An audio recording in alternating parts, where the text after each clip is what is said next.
Hey, welcome back, everybody. You are tuned into EnglishTea, the podcast where we sit down, have a little chat, and walk away speaking better English than when we started. I'm your host, Kiara, and with me, as always, is my co-host, Chase. What's up, everyone? So happy to be here, ready to sip some tea today. Welcome to EnglishTea, where the conversations are always fun, the English is always fresh, and the tea always hot. Okay, I have to say, I actually love the name of this show because I am a massive tea person. Like tea over coffee every single day of my life. Interesting. We might have to revisit that claim later. But first, Chase, I need to address something about you. Something I've noticed. Oh no, what did I do? You agree with everything. Like, literally everything. Someone could say the sky is green and you'd go, yeah, totally. That makes sense. I mean, I don't think I do that. I have opinions. Chase, last week I said pineapple belongs on pizza, and you looked me dead in the eyes and said, yeah, actually, that's a good point. Okay, I was trying to be polite. I didn't want to start a fight. You hate pineapple on pizza. You literally told me that yourself before we started recording. Okay, yes, I do hate it, but I just don't know how to disagree in English without sounding rude or aggressive. In my own language, I know exactly how to push back nicely. In English, I panic and I just smile and nod. Okay, first of all, that is such a real and valid thing, and I love you for admitting it. So many English learners do exactly this. They go silent or they just agree because they don't have the tools to push back politely. So today we are fixing that. I'm going to teach you 8 phrases for disagreeing in English. And here's the fun part. We're not just going to list them. We're going to actually debate real topics and use them in real arguments. Wait, we're actually going to argue? Like for real? We're going to respectfully disagree. There is a difference. And by the end of this episode, you are going to be able to hold your own in any English conversation. Okay? Trust me. Okay, I'm a little nervous, but let's go. All right. First topic. Working from home versus being in an office. And I'll go first. I think working from home is genuinely better. You save commute time, you work in your own space, you make your own lunch, you wear whatever you want. I honestly do not see a downside. Yeah, totally. I think you're right. Case. What? You don't actually agree with me, do you? No, not really. I actually think the office is better, but I didn't want to. Okay, perfect. This is exactly the moment. Everyone, write this down. Phrase number 1, I see where you're coming from, but this phrase is gold. It tells the other person, I heard you, I understand your point, but then you get to introduce your own opinion right after. It's polite and it's confident. You're not attacking, you're engaging. So, Chase, try it right now. Tell me you disagree about working from home. Okay. I see where you're coming from, but I think the office actually has some real advantages, right? Yes, that was great. Really natural. Okay, so now I'm going to respond to you, and I'm going to use phrase number 2. I'd love to push back on that. This one sounds a tiny bit formal, but it's actually very natural in conversation. It means, I want to challenge what you just said. And it sounds smart, it sounds confident. So I'd love to push back on that, Chase, because what advantages are we actually talking about? Okay, so collaboration. When I'm at home, I'm just staring at a screen all day. In the office, I can walk over to a colleague and solve a problem in 2 minutes that would have taken 15 emails back and forth. And also, I feel more focused in the office. At home, there are way too many distractions. My fridge is literally right there. I hear it calling my name every 20 minutes. Okay, that's fair, except, and here's phrase number 3, that's fair, except. You use this when someone makes a genuinely good point, but there's a catch. Think of it as a but with extra politeness built in. You're acknowledging them first, then redirecting. So, that's fair except, Chase, I say 45 minutes each way by not commuting. That's an hour and a half every single day that I get back. I use that to actually be productive, or to sleep, which is also productive. Okay, that's fair, but I think in-person energy is real. Like, there's something about being physically around people that just gets your brain going. I'm not sure I fully agree. Oh, and that's phrase number 4 right there. I'm not sure I fully agree. This is such a useful one. Instead of saying, no, you're wrong, which sounds harsh, you say, I'm not sure I fully agree. It's softer, it keeps the conversation open, and it gives you room to explain your thinking. I'm not sure I fully agree that you need physical presence for energy.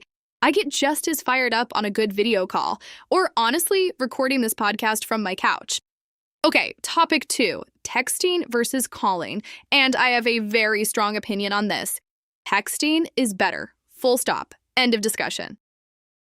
With all due respect, Wait. Where did you pick that up? you've been teaching me phrases. I'm applying them. Okay, I love this. I love this energy. All right, yes, with all due respect is phrase number 5.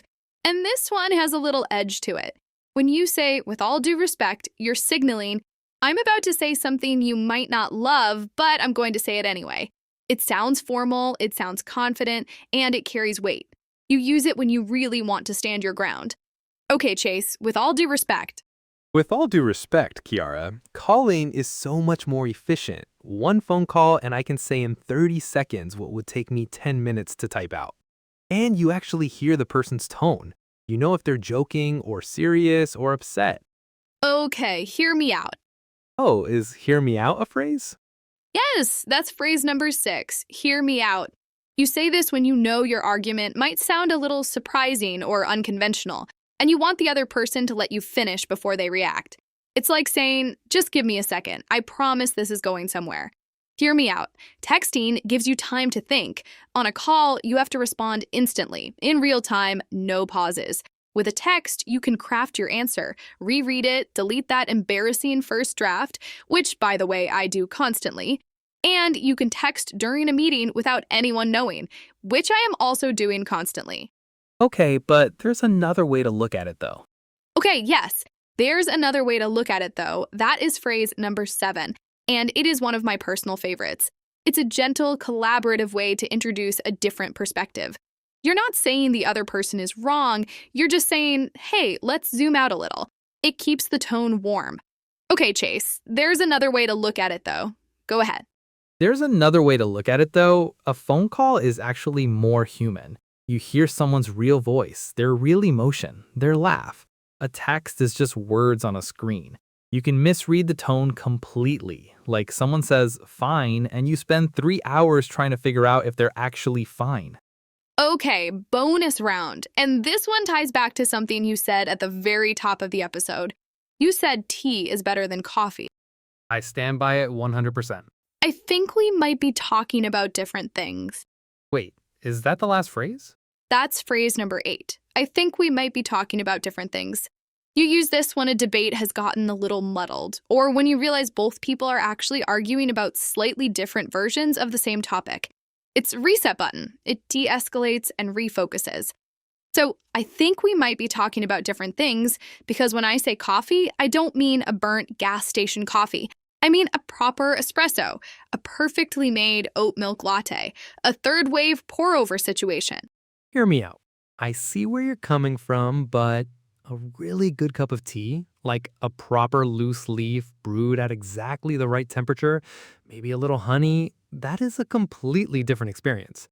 It's calming. It's grounding. Coffee just makes me anxious and then I crash. That is 100% the point of today's episode. Disagreeing is not rude. Disagreeing politely is actually a sign of respect.